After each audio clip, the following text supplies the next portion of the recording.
This video is arguably the most important video I've ever made because it is about the most transformational experience I've ever had in my life, which is a trip that I took to Scotland earlier this month to get certified in Louise Hay's philosophy, Heal Your Life.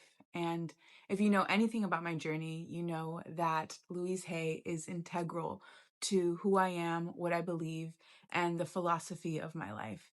And what I went into this trip thinking was that I'm going to get certified to do workshops to help facilitate workshops so that people can love themselves more deeply and to eventually become a coach. But what awakened within me is really just the true essence of who I am, and profound healing and a beautiful homecoming to who I truly was born to be. So it was 10 days in the beautiful countryside of Scotland, and I stayed at this luscious, nourishing place called the Lady Burn, which I highly recommend if you're curious and want to go to Scotland. The host there hosts retreats there, and it's this beautiful place. It's honestly the most beautiful place I've ever been to, and beautifully decorated, beautifully curated to have transformative, deep healing.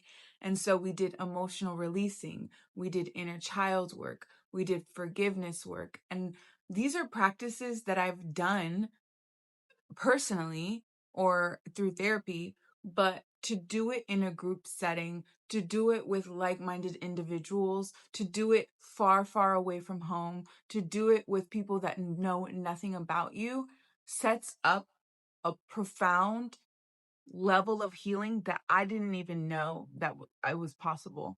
And the thing that I will take with me always is how much I would intellectualize my emotions. Like, oh, I think this, therefore blank. But really, in order to let a feeling go, you need to actually feel it in order to release it. And so it was just profound healing on a level that I didn't even know was possible. And I feel like I touched the surface of what unconditional love to self is in a beautiful, beautiful way. And the Heal Your Life program in Scotland was just the greatest soil for that fruit to blossom. There were days that I cried, there were days that I laughed, there were days, and all of the days, honestly, I did both. And I could just feel my inner terrain, my inner thoughts, my inner beliefs, my inner world expanding and growing. And I could also feel my old patterns dissolving and the resistance to them wanting to dissolve. And like the old ways that I felt like were being pulled and slowly shedded off of me in a way that I didn't even know was possible. And it was 10 days, but I feel like I know for sure I did more healing in those 10 days than I have done in the past 2 years, for sure. And it's so funny because I went with the idea and the intention to make this become my career and my purpose, but the inner change was so palpable that that can only facilitate the outer change even more. I will say I've always felt called to do this work. It's always been simmering and bubbling in the surface of who I am, but somewhere on the countryside of Scotland, the conviction just hardened into my core. I know with every cell in my body that this is something that I'm meant to do. It's a call that I'm finally giving myself permission to answer, regardless of the resistance, regardless of the doubt, regardless of the insecurities. Like, this is what I'm meant to do. And I'm so happy and so grateful that I gave myself this gift of inner transformation to now help others with their inner transformation. So there are 4 gems that I want to gift you with that I learned in Scotland. The first is that healing is not about fixing yourself. You are not a problem to be fixed.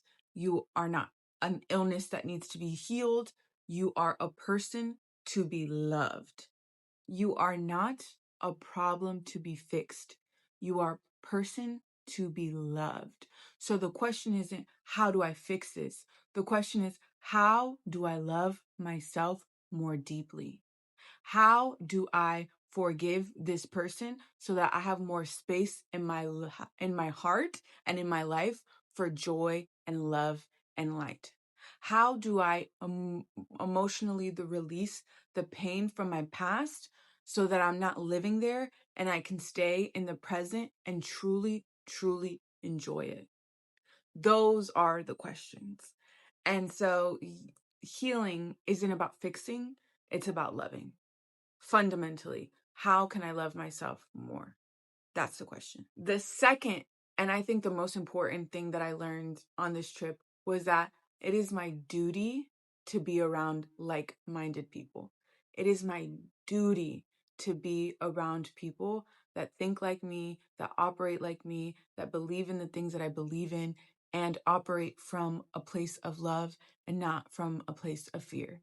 And I thought I was weird. I thought I was woo-woo. I thought I was like this strange person that believed in the universe and believed in manifestation and believed that your thoughts create your reality.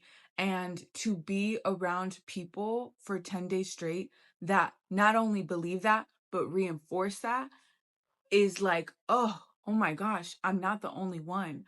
And so it is my duty to be around people that nourish me emotionally, that nourish me intellectually, and to nourish me spiritually. And if you have people that meet all three, those are gifts. Those are earth angels to love and to hold precious to your heart.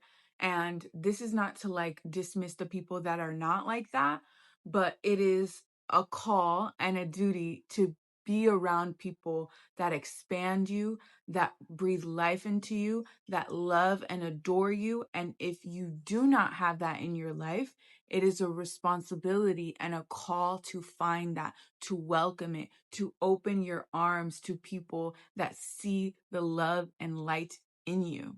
It is your responsibility, just like it's my responsibility. So the call to me is, okay, where can I find people like that? And how do I cultivate and nourish relationships like that? Third thing that I learned was how much of our media consumption is fear-based. I did not realize like how much media I was consuming that was fear-based.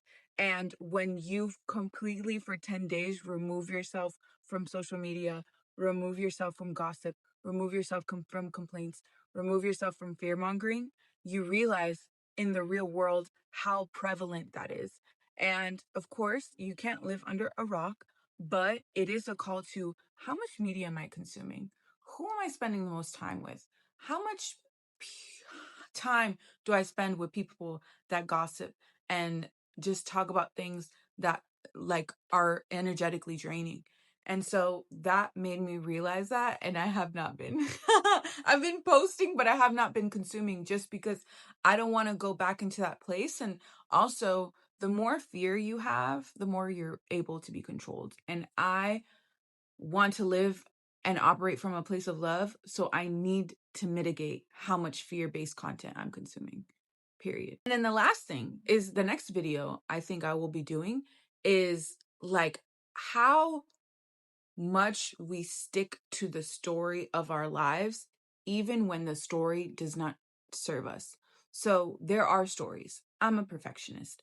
I'm like this. Da da da da da. These are stories that we believe that we can change. We can change the story that we believe about ourselves, about a circumstance, about a job, about a gender. We have a story and we have full autonomy and agency to change it. And when we feel stuck, it's because we are subscribing and marrying our story and talking about the story and staying in the drama and staying in the drama instead of what is the thought? What can I control? What can I influence? And what can I change?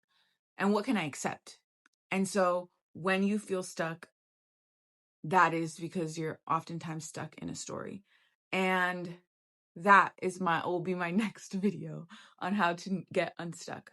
But that is also what I learned, is when someone is repeating the same thing, that's probably the story that they're telling themselves. And you will confirm the things that you believe to be true. Since coming home, I'm a certified Heal Your Life workshop leader, soon to be coach. And I'm so elated. I'm so grateful. I'm so happy that I gifted myself this opportunity. It is a blessing. It is a blessing. It is a blessing that I do not take lightly. I'm so grateful. But more than any title, I've learned and deepened a relationship with myself. I have a newfound conviction to my calling and a new level of awareness to the life I truly want to live. And you don't need to travel to Scotland to know that. But the one thing I invite you to do is listen to the calling of your heart. Well, your heart is calling you. Whatever that nudge that you want to do, whatever thing you want to do that you're scared to do, answer the call. That is really what Scotland was for me, was answering the call and giving myself permission to answer the call. So what does that look like for you? If you liked this video, please comment, subscribe, like it, and I will be back with more videos on how to love yourself more deeply so that you can actually experience more joy. And I'm so excited to do that. Bye.